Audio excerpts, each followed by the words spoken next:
प्यारे बच्चों, अब तक हमने कक्षा 11वीं की हिंदी की पाठ्य पुस्तक आरोह भाग 1 के काव्य खंड के विषय में पढ़ा। इसके अंतर्गत हमने इसकी विभिन्न विधाओं जैसे पद, कविता और गजल आदि के बारे में पढ़ा और सीखा।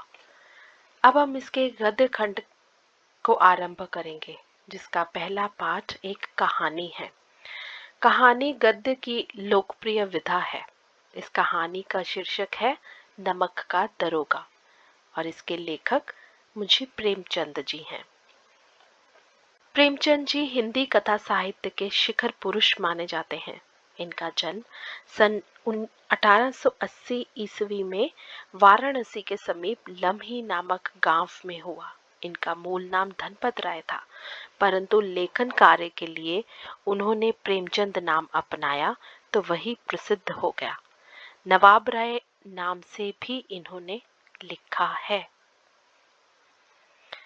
इन्होंने 300 से अधिक कहानियां लिखी, जिनमें उन्होंने मनुष्य का यथार्थ चित्र खींचा।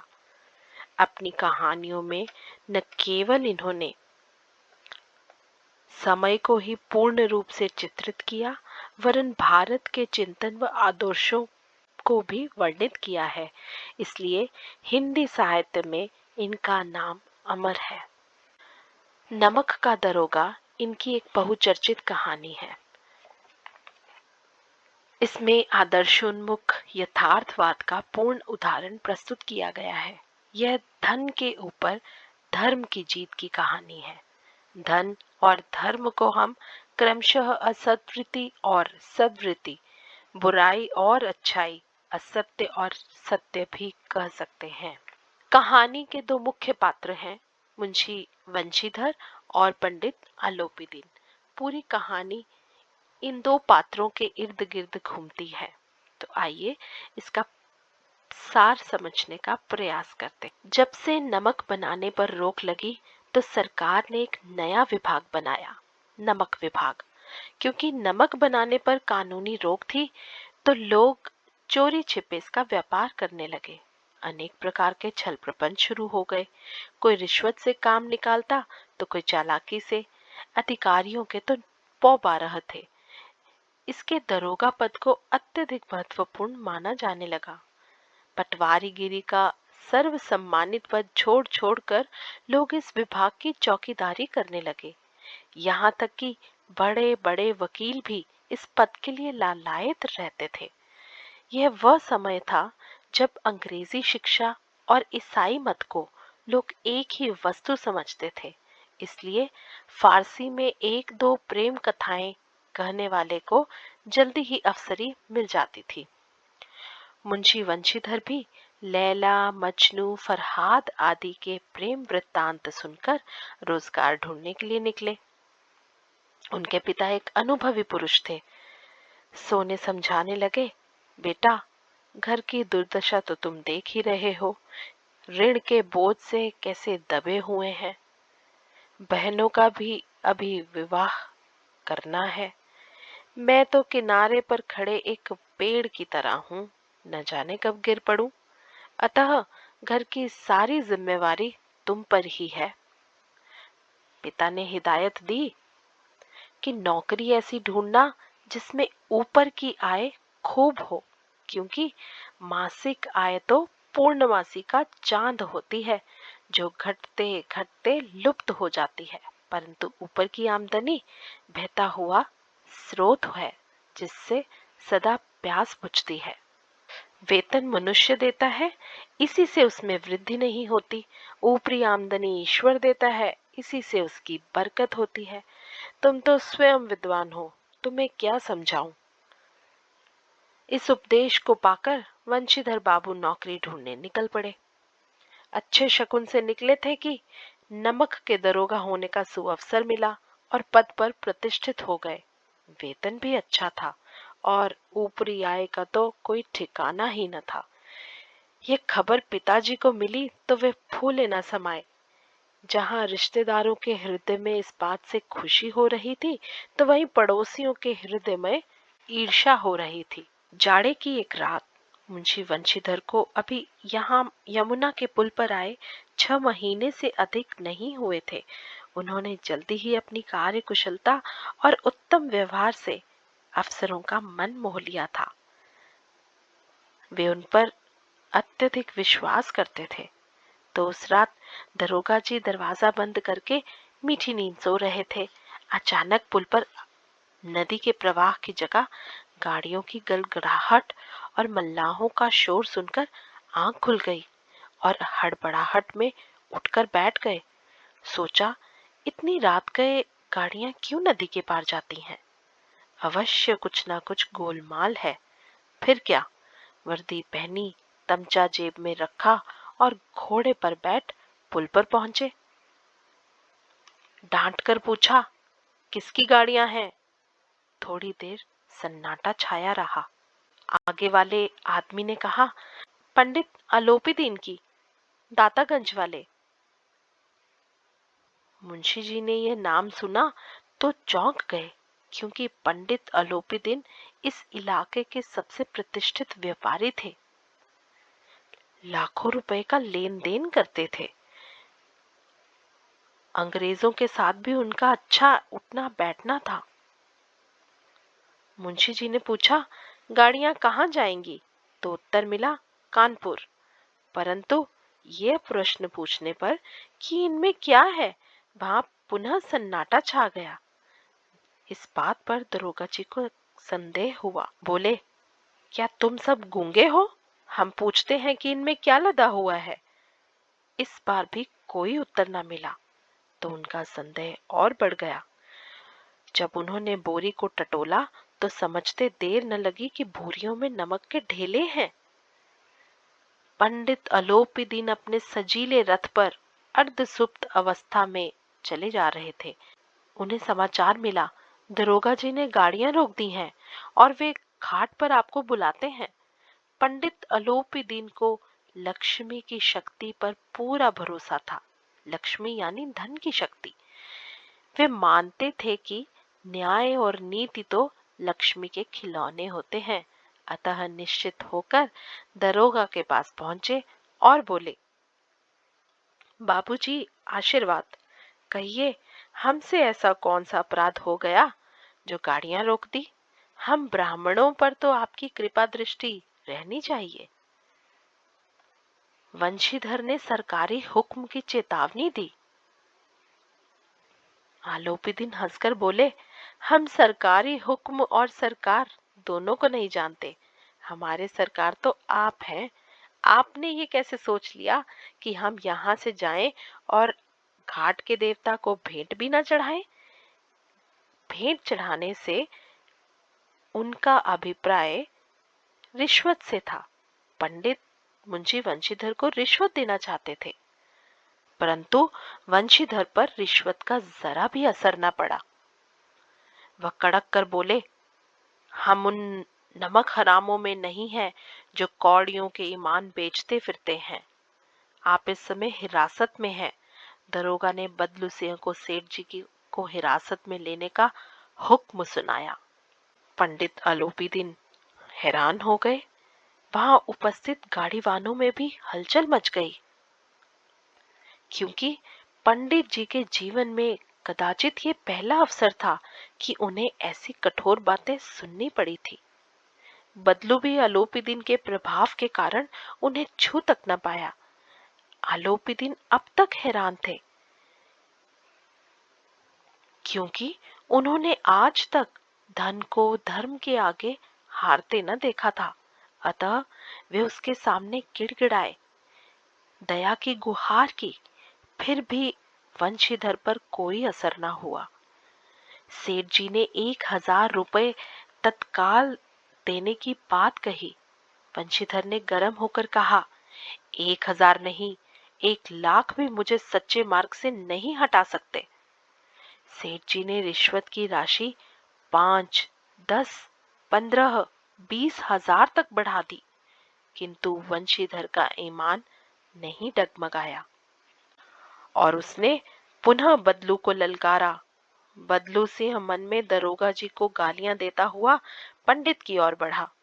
पंडित जी उसके आगे बढ़ते ही 2-3 कदम पीछे हट गए। और अत्यंत दीनता से बोले, बाबू साहब, ईश्वर के लिए मुझ पर दया कीजिए और ये बात 25,000 में निपटाइए। वंशीधर बोले, असंभव बात, 30,000 पर भी ये संभव नहीं। पंडित बोले, क्या 40,000 में भी नहीं? 40,000 तो क्या, 40 लाख पर भी असंभव है। सेठ जी ने दया याचना भी की, किंतु वंशीधर ने यह कहते हुए कि अब मैं एक शब्द नहीं सुनना चाहता, उनके हिरासत में लेने के आदेश दे दिए। धर्म ने धन को पैरों तले कुचल डाला। अगले दिन दुनिया ने सुना तो खूब बातें होने लगी।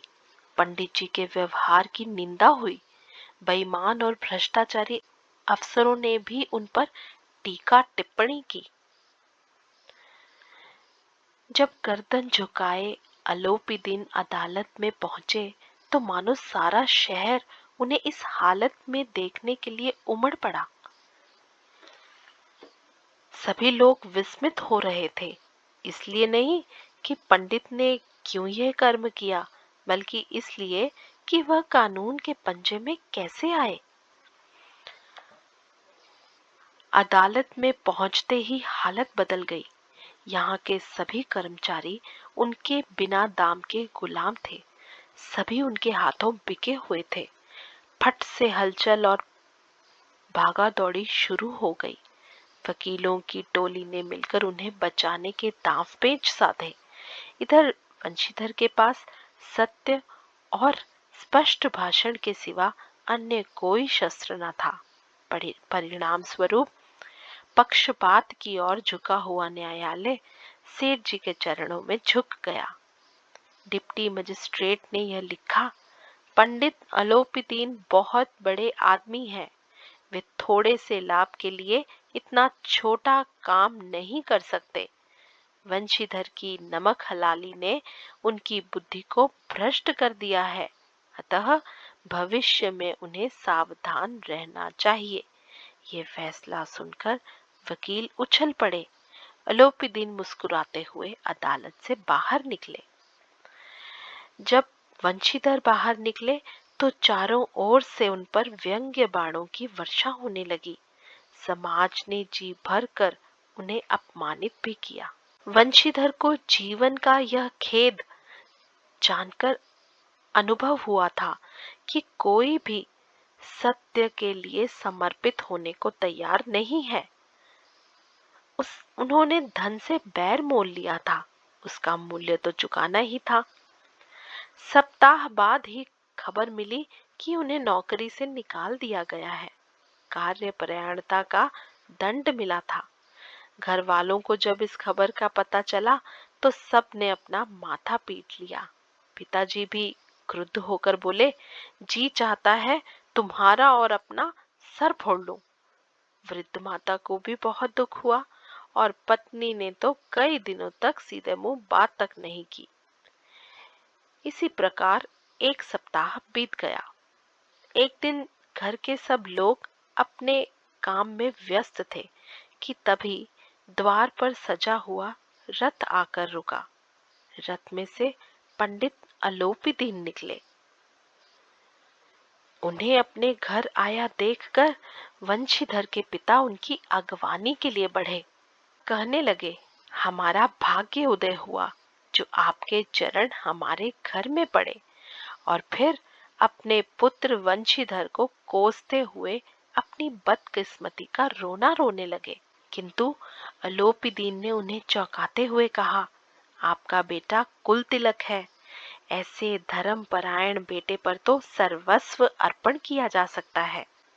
उन्होंने वंशीधर से कहा, उस रात आपने अपने अधिकार बल से मुझे अपनी हिरासत में लिया था, परंतु आज मैं स्वेच्छा से, अपनी इच्छा से आपकी हिरासत में आया हूँ। मैंने इस दुनिया में सबको खरीदकर गुलाम बना लिया।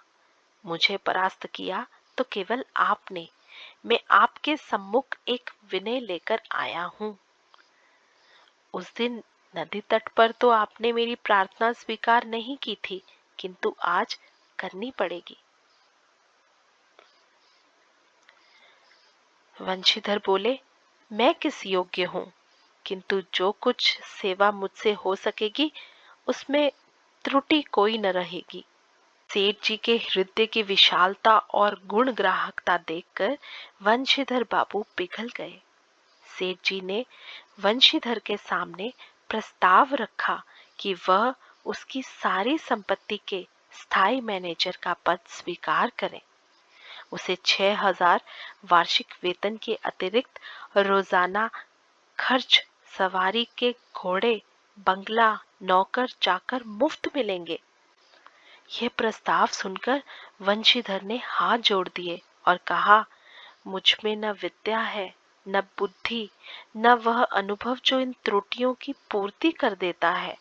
ऐसे महान कार्य के लिए एक बड़े मर्मज्ञ अनुभवी मनुष्य की जरूरत है।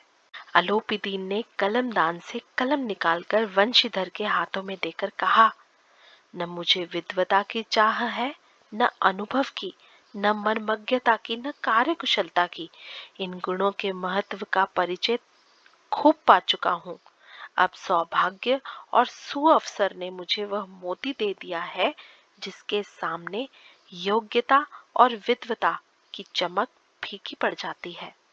परमात्मा से यही प्रार्थना है कि आपको सदैव वही नदी के किनारे वाला बेमुरौवत, उद्दंड, कठोर परंतु धर्मनिष्ठ दरोगा बनाए रखे।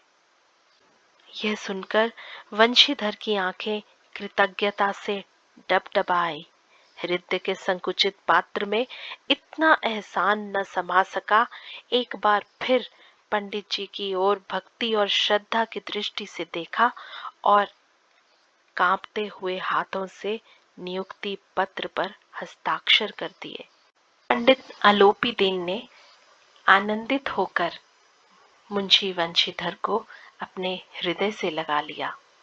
तो बच्चों, ये थी कहानी नमक का दरोगा।